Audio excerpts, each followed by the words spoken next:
Okay, I hope you can see my screen now. Yes, sir. Okay, so uh, I'm Bharat Bhargava at Purdue University, and I'm delighted to be part of ISIC conference. I believe that this conference will be a great conference 10 years, 20 years, 30 years from now. In 1981, I started a conference called IEEE Symposium on Reliable Distributed Systems. And this conference is still going on after 41 years.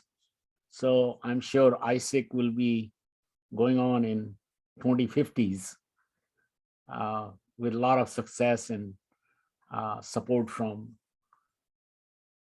not only academicians, but industry partners.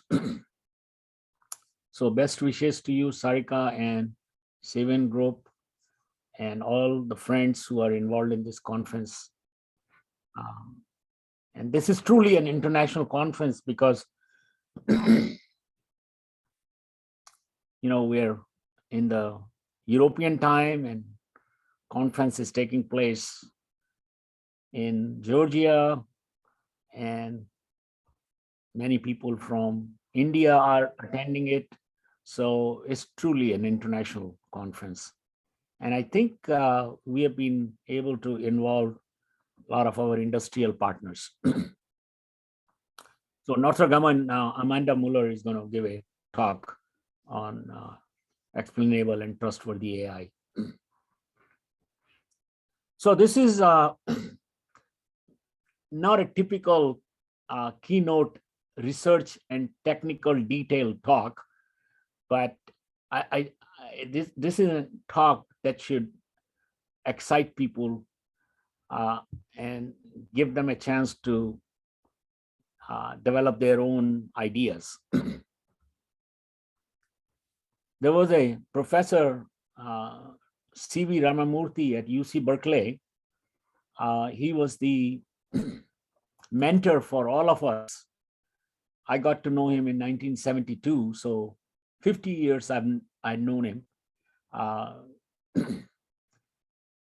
So everybody would like him to give a keynote talk at their conference.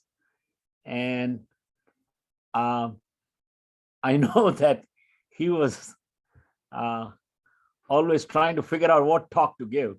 So we had to prepare slides for him. And many times he has those days we were using transparencies.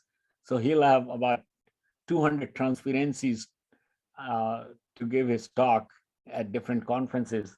And I thought, or I actually realize now, is that, we were torturing him and forcing him to give these talks. So giving a talk at a major conference like ISIC is a lot of work, and I try to put in a lot of effort into it, but let me see if I can get it exciting for everybody here. So the topic of novelties in AI systems is something that I did not know a whole lot about it. I knew abnormalities, attacks,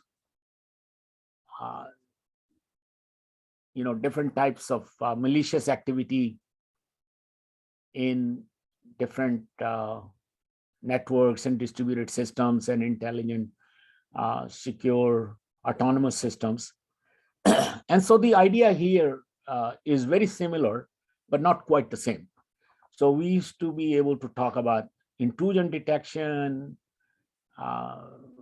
identify the attacker, and then try to mitigate the attacker. And not only a single attacker, but multiple malicious attackers at the same time. Now, what has happened is artificial intelligence has become big.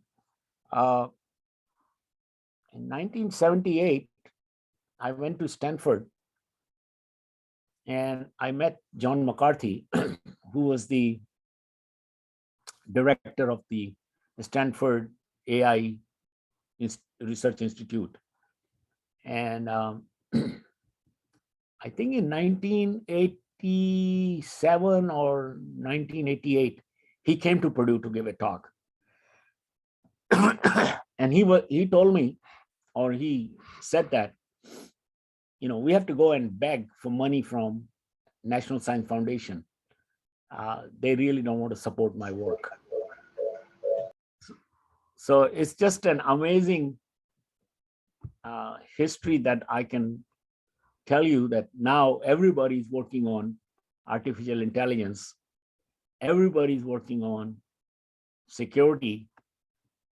Everybody in the sense like that's where the money is.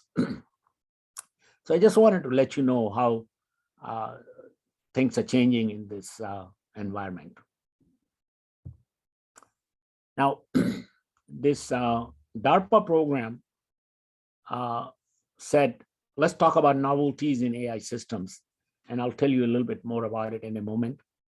But I've been attending all their network novelty working groups and DARPA meetings. We also have a joint effort with University of Southern California, ISI. Mayank is the PI there. And so basically, I'm going to not present you the ideas of my work or my students' work, but the work of all the people who are working on this project. And there are almost 100 different PIs. So novelties are surprises that an AI system encounters. So, as human beings, if we see something different, we get adjusted very quickly. But the artificial intelligence systems that will be deployed in military or in autonomous cars or anywhere, for them, any novelty becomes a headache. So I would say it's easier for human to detect novelties and adjust, but an automated and autonomous system must learn about the characteristics, detect, understand, and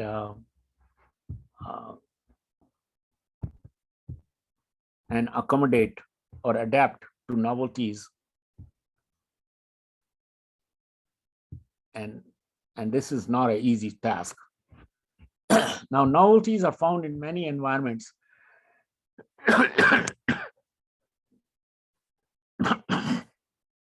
It's a little too early for me to talk a lot.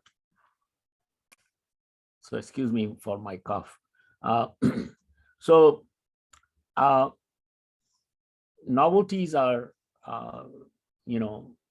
everywhere. So one of my students told me that in Tbilisi, in Georgia, hippopotamus and big animals were walking on the street outside their house. And they thought it was kind of novel and strange. And they tried to figure out what is happening.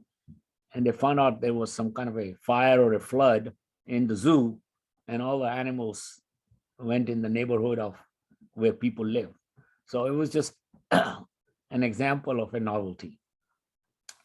Now, suppose you're playing a game like Monopoly or chess, and the rules of the game are suddenly changed.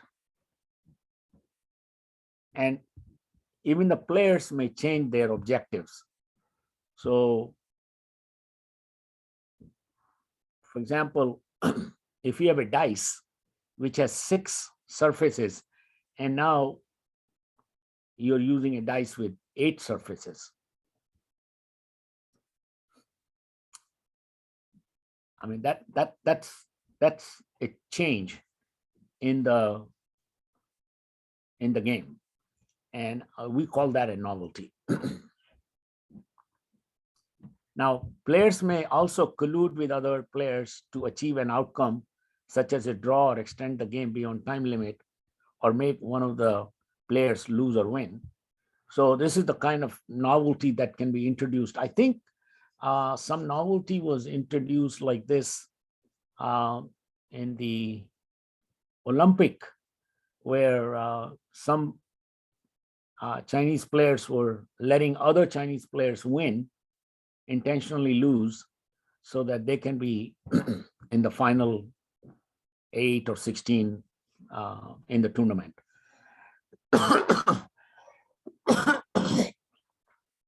Now, in military, before troops are deployed, they get trained.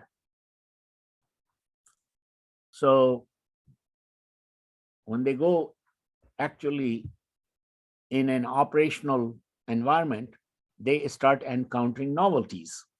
So for example, when our troops went to Afghanistan, they found out that the people who are going to attack them are not not using conventional means, but coming on a motorcycle on a narrow pathway in the mountains, and then they go and disappear very quickly. Or they may be even coming on an animal like a camel or a horse. And the American military doesn't take elephants and horses and motorcycles and camels when they go for a war. Okay, so so really the enemy can introduce a novelty, and then the military has to find a way to detect that novelty, characterize it, and then adapt to it. Now, system or agents do not need to react to every novelty. Some of them are just nuisance and do not affect the operation. So military generals and top people may ignore some of the novelties and say, don't worry about that. Or they may start putting some resources to deal with that novelty. So some novelties are transient and disappear and do not reappear. Some novelties are easy to detect and react to. Some novelties overlap with past novelties, and systems can easily adapt. So novelties are coming in different ways, just like an attack. And you don't have to react to everything. You can ignore some of them, or you have seen them before, so then they are no more novelty. So the familiarity with the novelty can help you adapt. Now, the context, timing, duration, extent of novelty must be considered in agent's adaptation. So if I'm in an environment where there could be big losses, then I must deal with every novelty that comes in my way. But if I'm in a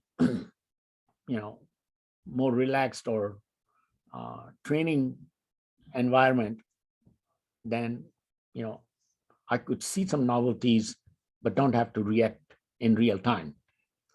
Also, the timing, the duration of it, the extent of it. So it's just like attacks. The context in which the attack occurs, the timing at which the attack occurs, duration for which the attack occurs, and the extent to which the attack can harm me must be considered in the adaptation. So how to build AI and ML systems that can adapt to fluid novelties in open world. Now, there is a discussion about closed world and the open world. And open world means that we're not in one environment. We could be in any environment. It's not a closed world where we know everything. It's an open world where we we really don't know a whole lot.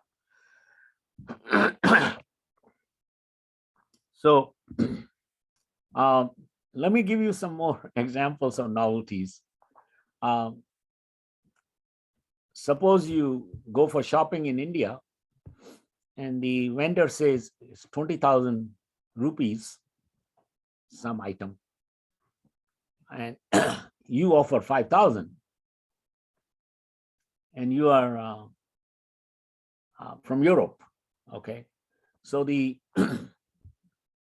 the person who's selling it, he thinks it's a novelty that this person, let's say he came from Europe or America or something. How does he know that this item could be bought for 5,000? That's a novelty for the vendor. Now, many tourists, they don't know how to bargain. So when they see some item for 20,000 rupees, in their mind it's worth 100,000 rupees.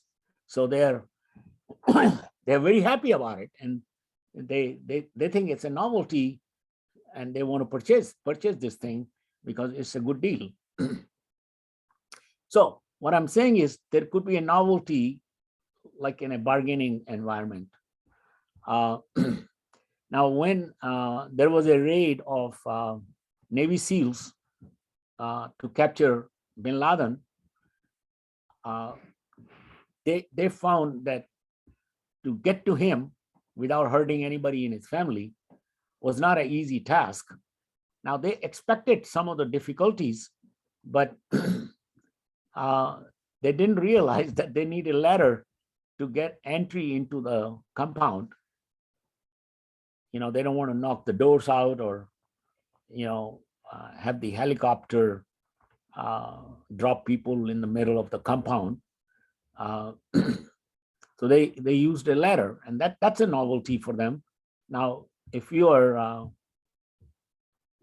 in India or Pakistan or something, you usually have a ladder in your home for many purposes, like, but for the Navy SEALs, using the ladder was a novelty. They wanted to avoid noise while walking in the snow and ice.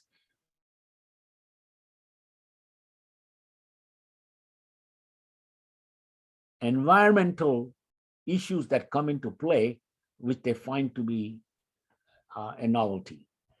I was in Paris, and I rented a car. So I went to return a car in Paris at this train station. But in US, they have signs about, rental car return and all this. And you go there and you see the sign for Avis and Hertz and all these cars. But in that Gare du Nord area, there were no signs. I did not see any parked cars, like 30 cars parked, so that I know this is a place to return my car. But the return of the car was in the basement of a building with a small sign, Avis. And that was a novelty for me because it took me almost 45 minutes to find that and return the car, and I went around and around. So there are novelties, when you're in a foreign country in multiple ways. So for example, I drive on the right-hand side and I have signal lights, the stop signs, and all these, rules of the road. But if I go to India, I'm driving on the left-hand side. Not now, but previously, people will go through the red light without any problem. Instead of the 2 lanes, there will be in 8 lanes.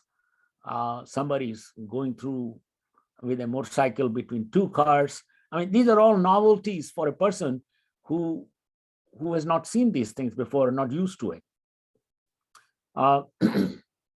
There are some other novelties in the game of chess. So for example, if I play chess with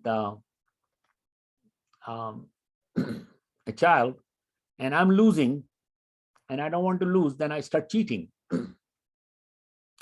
And the child doesn't know that I'm cheating. So I'm moving the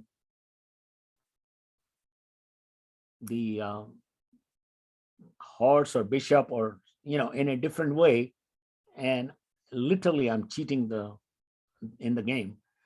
In football, we have a very famous football quarterback, Tom Brady. Uh, he told somebody to bring the balls and take some air out so that they're easy to catch. So lots of these things are happening in this environment. So these are the novelties.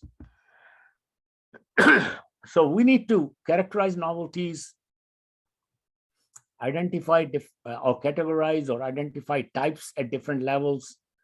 There are novelties that are known and unknown. The detection of a novelty could be easy, hard, or medium. So, for example, when somebody was taking air out of the football, American football, you know, it was not easy to see that somebody has been cheating in that way. So you have to identify that as a hard novelty to detect. Later on, everybody knows about it, but at that time, the referees did not know this. There are some novelties that are very easy. So, for example, if I went to New Delhi and I suddenly saw everybody driving on the left-hand side, that'll be an easy novelty for me to detect. Oh yeah, okay, that's how it works here.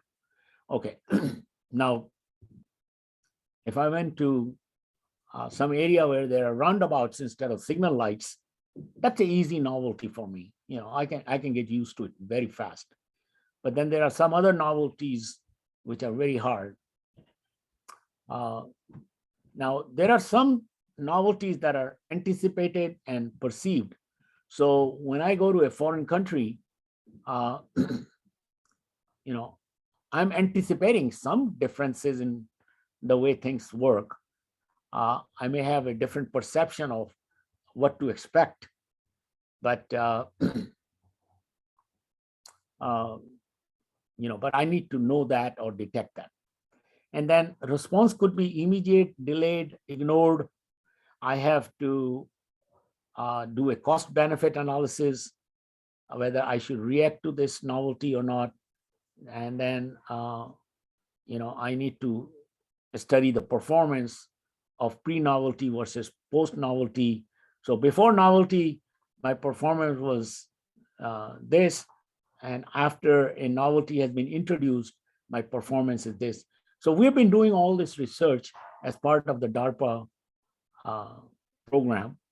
We have already done it for 2.5 years, and now we're in the final third year. I just wanted to tell you that all these ideas that I'm getting here are, learned from this DARPA program. So this is the DARPA program that Ted Senator has initiated 4 years ago. It's called Science of Artificial Intelligence and Learning for Open World Novelty, and it's called Sail On. So it says the AI systems excel at tasks defined by rigid rules such as mastering the board game or chess. However, AI systems aren't very good at adapting or constantly changing conditions commonly faced by troops in the real world, from reacting to an adversary's surprise actions, to fluctuating weather, to operating in unfamiliar terrain. There may not be any paved roads or highways, but the ground may be very soft. For AI system to effectively partner with human across the spectrum of military applications, intelligent machine needs to graduate from closed world problem solving with confined boundaries to open world challenges characterized by fluid and novel situations. So this is his program. And the AI system that act appropriately and effectively in novel situations We're working on this thing. uh, Last March, AAAI, American Association of Artificial Intelligence, uh, organized a conference with multiple themes. This was a spring symposium in Stanford University, and I just wanted to tell you what they were talking about. So the theme of our symposium was designing artificial intelligence for open worlds, and the program chairs wrote this: open world learning has taken on new importance in recent years as AI systems continue to be applied and transition to real world setting where expected events can and do occur. Let me drink a water.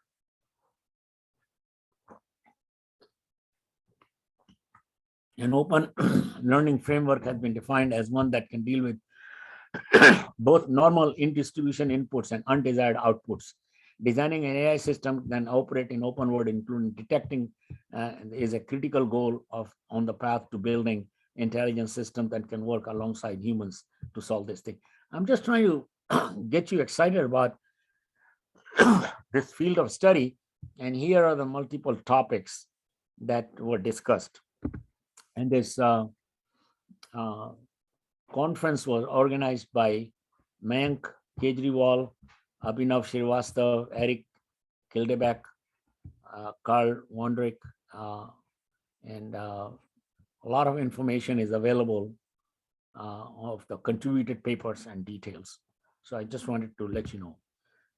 These are some of the selected papers that were presented that are related to this talk. So one of the things that I'm trying to do is not necessarily tell you everything that we have already published or what others have published, but I decided to just give you an introduction to this topic as part of this research. And I encourage you all to learn about it and participate in the research program of DARPA. And I've invited Tung Thai from Tufts Universities to also give a presentation that he made at AAAI as part of my talk. And I've also invited one of my students who gave a talk. The contributed papers are all listed here with the links. If you go to this website, you can get access to all the papers also. So this is literally like the proceeding of the thing. So now I'm going to continue promoting the DARPA's work again. So this is what Ted Senator was talking about. And here are some more interesting details. Existing AI systems become ineffective and unable to adapt when something significant unexpected occurs. Machines continue to apply outmoded techniques until they are retrained. Given enough data, machines are able to do statistical reasoning well, such as classifying images for face recognition, Senator said. Another example is AI push in self-driving cars in early 2000, which led to the revolution in autonomous vehicles. Massive amount of data that include rare event experiences collected from tens and millions of autonomous miles, was available, but the available data is specific to generally well-defined environments with known rules of the road.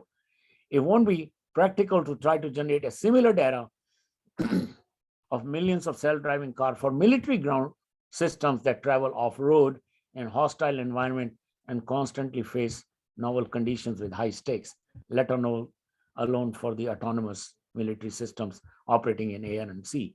So, for example, if you're working on space systems or landing spacecrafts, the experience with autonomous driving car is not going to help you. So, and you cannot generate a lot of data. So I think what they are saying is that you have to teach the AI system how to learn and react appropriately within needing to be retrained on a large amount of data. So, so, so continuing the news that is available on the web page, and I've given all the links, is to characterize how the world has changed and need to adapt appropriately and update the model of the world. So the one other angle of DARPA, which is very interesting to me, is the trusted human machine partnership. So if you tell an autonomous car, drive during the day or during the night, during the snowstorm or something like that, the car may say, or the AI system within the car may say that I can distinguish a person between a person and another object with 90% accuracy, and I've done it 1,000 times, so I'm fully competent to do it, but otherwise I can't. So so machine can say, I can do well in these conditions, but I don't have a lot of experience in those conditions that allow better human machine learning. So this is a program manager, another program manager at DARPA is saying, and so on. So I think he described how this technology could be a rider trying to decide which of the two self-driving vehicles would be better suited for driving at the night in the rain. The first vehicle might communicate that at night in the rain, it knows it is seeing a person or an intimate object with 90%, and that it has completed task more than 1,000 times. The second vehicle might communicate that it is distinguished between the person and this thing at night in the rain with 99% and perform the task less than 100 times. So equipment with this information, the rider has to make a informed decision about which vehicle to use. So it's just interesting. Now, Alf Spector works for Institute of Defense Analysis. He considered adaptation to be a novelty as a skill to learn, to change in augmenting already existing skills for reacting to unfamiliar situations, and proposed the amount of edit to an effective representation in agent's mental model as a measure of difficulty for adaptation to novelty. He called it edit distance, representation edit distance, and so on. Okay, I don't know, Solomon, are you there? Yes, Professor. Hello. Good morning. You want to talk about your slides? Yeah, sure. So I'll stop sharing. I will stop sharing, and I hope you can. I do not have the slides, Professor. So if you can okay, then slides, go ahead and read from here. Yeah, sure. Can you make the slides like full slideshow? You can see the slide, right? Yeah, but go into slideshow mode as you were before. Oh, okay. Yeah, so the professor just talked about Josh's work on measuring the novelty difficulty as a framework. So we actually worked with Josh to see if our domain can adopt his framework, and our domain was monopoly. So we wanted to see how it would transpire if we actually do it in an empirical way. That was an information theoretical framework. So we had to look into that. If we want to implement it, what are the steps that we needed to take and how we needed to break down the framework to implement it. So we started on working that, and we figured out that the steps would require us to do, we had to establish a representation for the agent's mental model that he talked about. So the difficulty here was that there can be many representations. It can be neural network, it can be the trees, it can be graph. But the problem was, which representation, when does the representation become effective? His framework basically claims that the difference between the effective representations, pre-novelty versus post-novelty, is going to be an indicator for the novelty difficulty. But when does it become an effective representation? That was a challenge to determine. So for that, we started out on monopoly. We created concept graph as a mental model initially, and then we basically figured out that the concept graph has to be decomposed enough into smaller atomic units. So in the post-novelty scenario, those atomic units can either add up or either adapt to bigger concepts or different concepts, and the graphs or the mental models, when we do the edit distance between them, should be able to tell us that, okay, how much the concept has evolved from pre-novelty to post-novelty. So for that, we first did the concept graph, and then we did two experiments. First of all, we did compare the pre-novelty versus post-novelty graph without any learning. Yeah, that next slide, Professor. Yes. Yeah, so formalizing the hypothesis, first of all, we actually compared the concept graphs without any learning. So it was just simple two graphs. One of them was pre-novelty, one of them was post-novelty graph, and we just compared the edit distance between them. So the challenges between on that experiment was, a tournament has multiple games in it. So it can be 1,000 games, 2,000 games. So we needed to figure out which round or which round of the game we will compare against pre-novelty to post-novelty. So we actually came out with this hypothesis that we can, throughout the game, the pre-novelty versus post-novelty edit distance should be increasing or decreasing if the novelty difficulty is higher than the, like, if there is a difference between the novelty difficulty. Next slide, please. So yeah, this is the concept graph representation details. We went through the entities in the Monopoly game. So there were location dice players, and we encoded the relationships as the edges in the graph, and then the causal actions were a result of graph rules. Next slide, please. Do you have the result of this, Professor? Like, we had the graph results somewhere. Yeah, so this was the result for the first experiment without learning. So as you can see, there were 3 novelties that we actually implemented, and we can see that there is a distinct difference between all the novelties. So this is the turn. If you see the x-axis, that is a turn. So if there was a level 1 difficulty, we hypothesize that it's a level 1 novelty difficulty, and we hypothesize the orange one is a level 2 difficulty, and level 3 is the green one. But when we ran the experiment, we actually figured out the one that we hypothesized as level 1 is more difficult, a more greater edit distance than the one we hypothesized as level 2. So that gave us an initial understanding of how the novelty is separate from the other novelty. So then we moved on to RL agents. So the RL agents basically was learning during the game. If a novelty was introduced, it was learning. So that was the yeah, can I go back, Professor? Yeah, go back, please. Go back, please. Yeah, I don't think we have that okay here. Well, Yeah, the so RL yeah, agent. I'm gonna just talk about the RL agent. You can go next slide, please. Next slide. Yeah, next slide.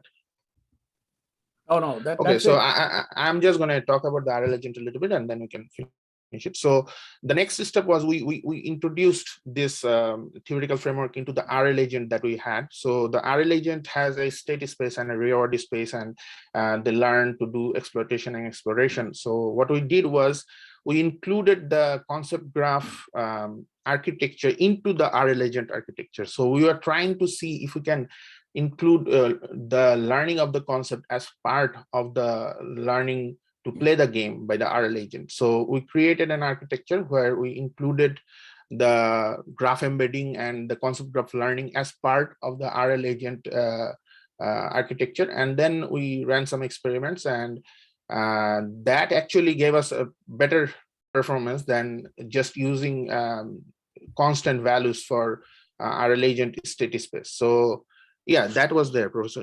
Can you go a little bit up? Okay. No, okay. Well, that's good enough. So I will invite was a Tung good result. It's a... in 48. So yeah, I'm going to end here. Yeah. So we are still working on that, and hopefully we can improve the results a little bit more. Thank you. Tung, are you there now? Yes, I'm here. Can you please go ahead. I put your slide now. Yeah, for sure. Actually, I can just share my screen. and No, do you it. can just use this screen because I need to go back to some other slides. Okay.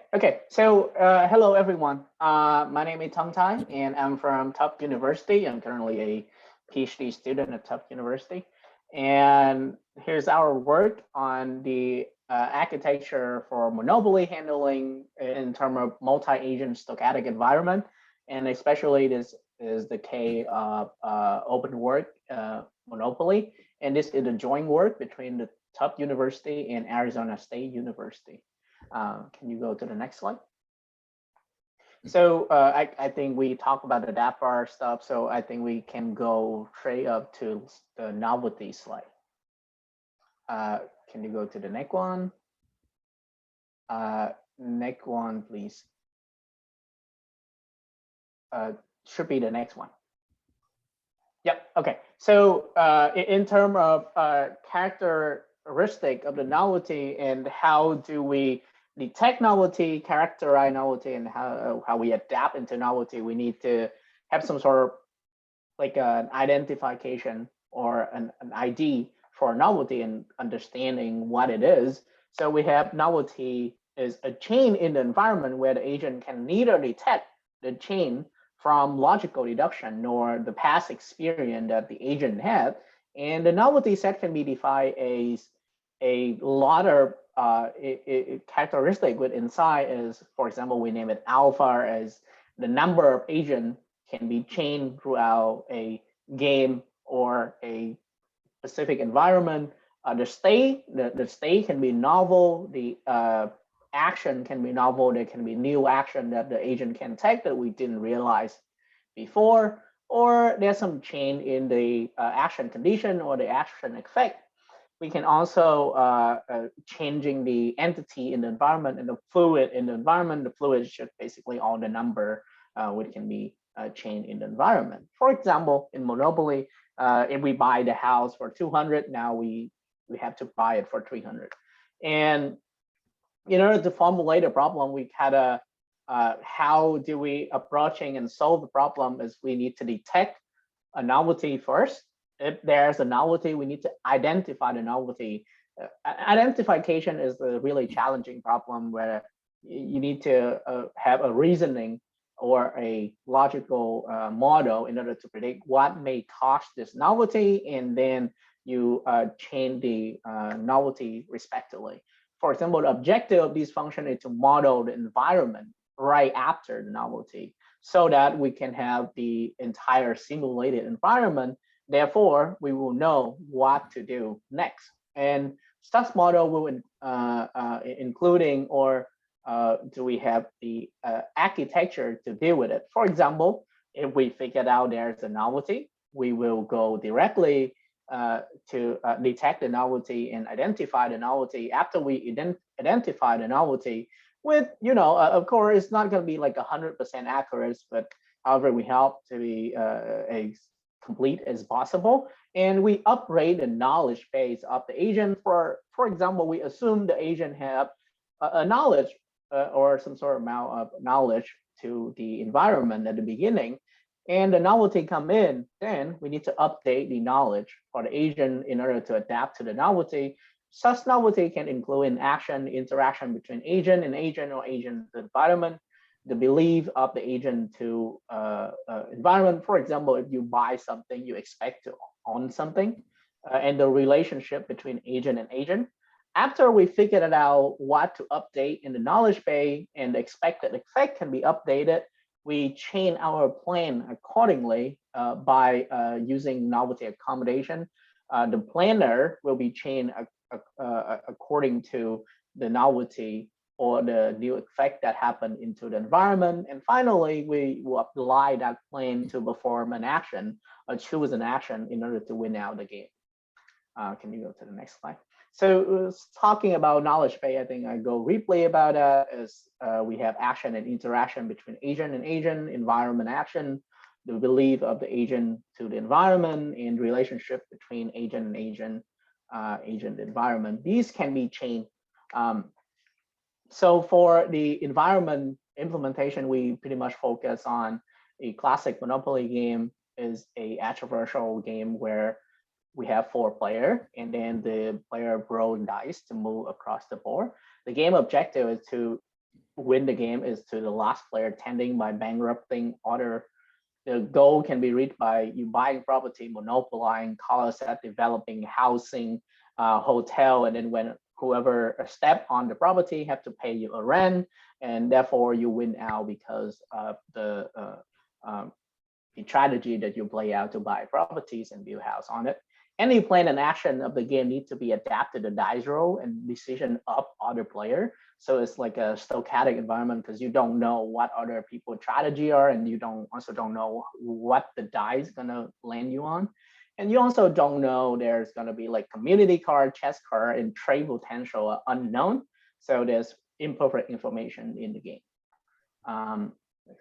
And we detect novelty. So because we sort of know the rule of the game at the beginning, where we assume that's going to happen. However, if there's some certain chain that we don't expect it to happen, however it happened, there must be something. And that's how we detect novelty in general.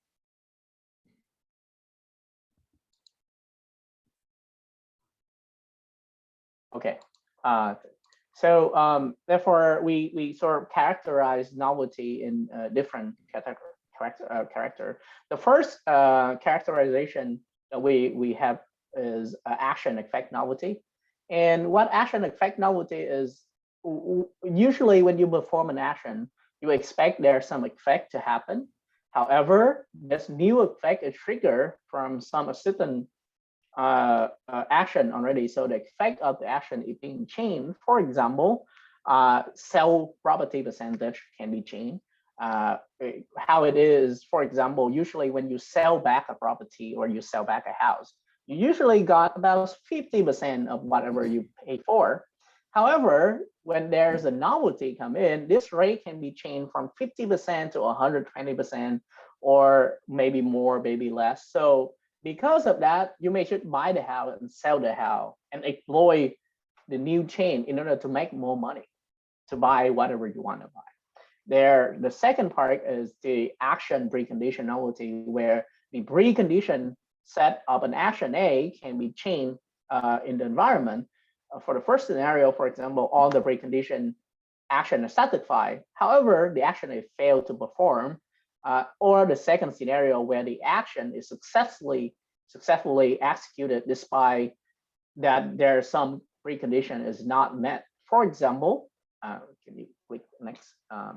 There's going to be an example. Yeah. So in order to demonstrate this in terms of monopoly board, we choose a restricted color novelty, which shown in the figure 3. When the player monopolize a property color set, the player can build house and hotel on it. However, for this specific novelty, even if you monopolize a specific set of color, there may be chain that color is restricted color and you cannot buy any house and hotel on it. Detecting this novelty is really essential. Why? Because if you figure it out that that color is restricted, you don't want to invest your money into buying those color because it have no potential role later on the game, and you will have a sink cost of money, and you cannot win out the game of that. So detecting this novelty is essential to win out the game, because you would avoid the situation when you buy property have no role potential. Can you go to the next slide?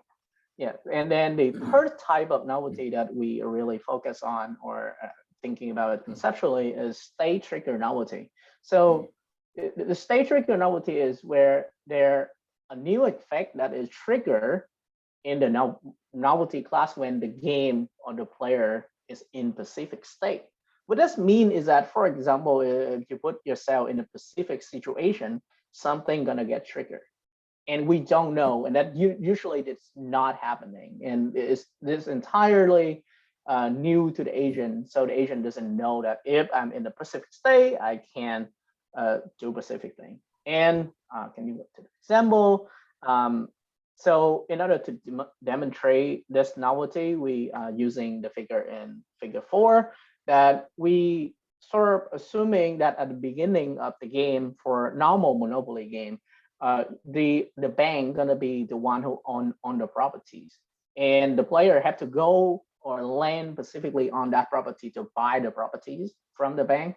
However, in this specific novelty, we assume that all the player will start a game at the same position and they have the property already. So at the beginning of the game, the property will be assigned to own the player in the game, and we have to play out with what we have. For example, that will change the entire dynamic of the game and how we play out the game, trading the property, so on and so forth. And the last type of novelty is novel entity, where in this class of novelty, there's completely new entity were added into the environment. And these new novelty, including like new dice, new properties, new type of rule, or new winning condition. Like for example, the game will end at like 200 turn, and whoever have the most money gonna win out.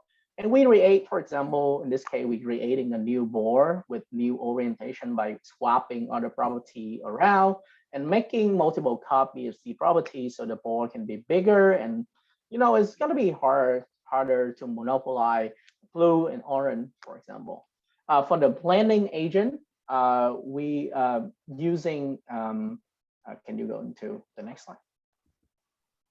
So for the blending agent, we're using a Monte Carlo tree shirt blending agent. And Monte Carlo tree shirt is kind of like really famous blending agent that we use in AlphaGo and other AI has been well established. So that's why we're using this a blender for our project. And we considering all the property value or function that we take into account is the excess value, short-term expected gain, the long-term expected gain, and then the monopoly beneficial.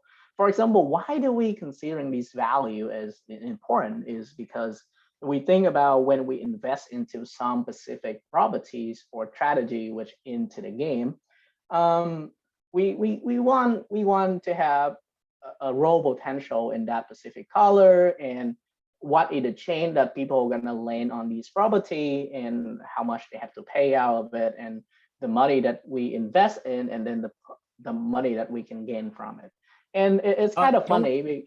We need to get to the questions by the audience. So I'm just going to just summarize, show your slides. Your paper is already in the slide in the AAAI conference. So I think Tung had done some amazing work, and I just wanted to make sure that his work is explained to everybody. I would now go back to just 2 more slides, and then we get back into question and answer. There is some work that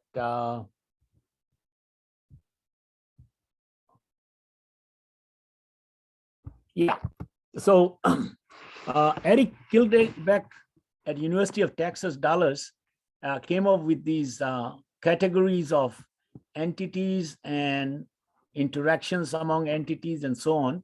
So I just thought the novelty hierarchy can be demonstrated to the audience. So there are objects, agents, actions, relations, interactions, environments, goals, and events. And then we have gone through phase 1, 2, 3. So now we are into objects, agents, actions, relations, interaction, environments, goals, and events. So this is the kind of work that we have been doing in categorizing these hierarchies. So I think instead of talking forever, we stop here and we let our friends ask us questions that we can answer.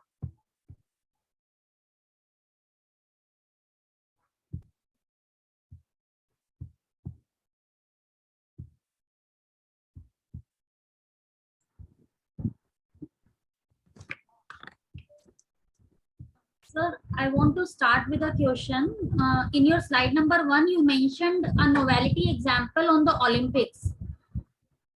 I couldn't really catch it. Which slide?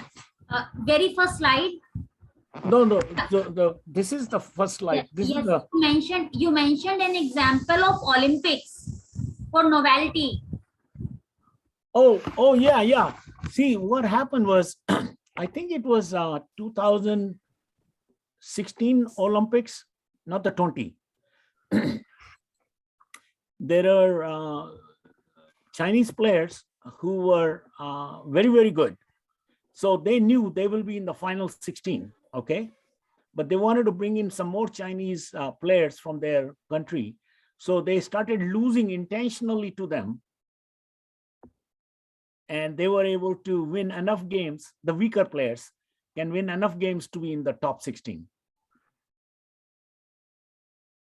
Yeah, because if India is winning 5 games and the weaker Chinese player is winning only 3 or 4, when they're playing with the better players, better Chinese players, they will intentionally lose the game so that the weaker player will have 6 or 7 games winning, and then they will be in the top 16. So in the final round, they could be included in that. Sometimes you do that. I think even in track races, you do that. You try to block some other runner behind you so that your college team or your country team guy can, have the advantage. So it's a novelty. There are people who have been doing all this in baseball, which is a very popular game in America. Some of the players will use something on the ball so that it can spin better or something like that. Now these are fairly well-known novelties. Referees can catch it. They can look at the ball and all that. But in the American football, this quarterback who's multi-millionaire #1 or something, whatever, he was playing this game of telling the people who bring the football to take out some air out of it, so he can the receivers, when he throws the ball, will catch it very easily. So there's always some novelty. I call it a trick question in your exam when you're teaching. You have an exam which what you taught is in the exam, but there is one trick question that only those who attended all the classes will get it, otherwise you won't get it. Right. So I've been traveling all around the world, and of course, in one of my very good colleague is in Serbia, so I may one day go there. But everywhere I go, I come across some novelty. I like it, actually. I like to be challenged by a novelty, but many times novelties can get you into trouble. The human beings are very adept to it. So if you're walking on a side street and some obstacle comes in your way, you will go around it, right? Very easily. But an autonomous car or AI system who is not familiar with that novelty would not know how to deal with it. And so we have to somehow detect and then characterize and then adapt to this novelty. And you have to build that into an AI system. So AI systems will be able to perform very well. Humans are so good at these, adapting to novelties, but the automated systems or autonomous systems are not.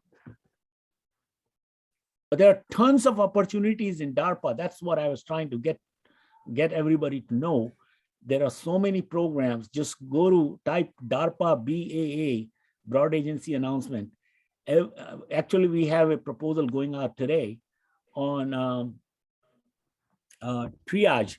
So for example, in a war environment, if troops get hurt, how do you decide which troops to be put on the helicopter and which ones, unfortunately, to let die? Okay. The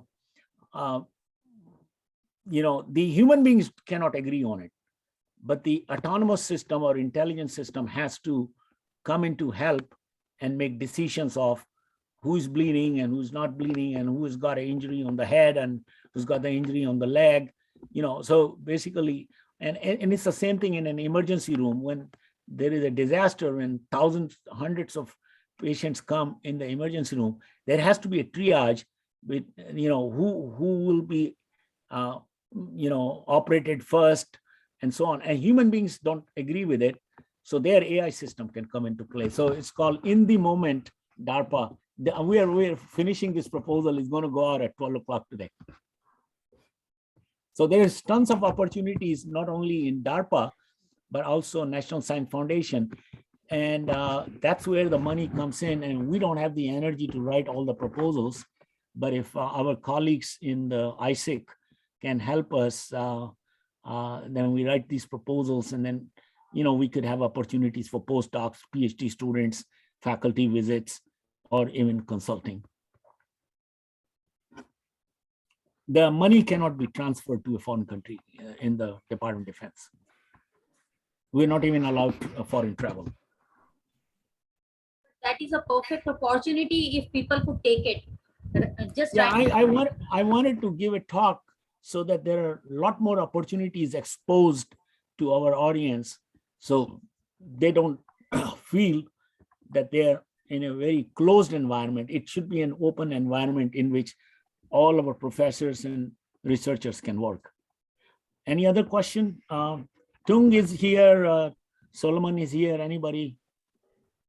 So maybe I can pose a question. So I know that Sarika's team, they are working a lot or trying to go in the direction of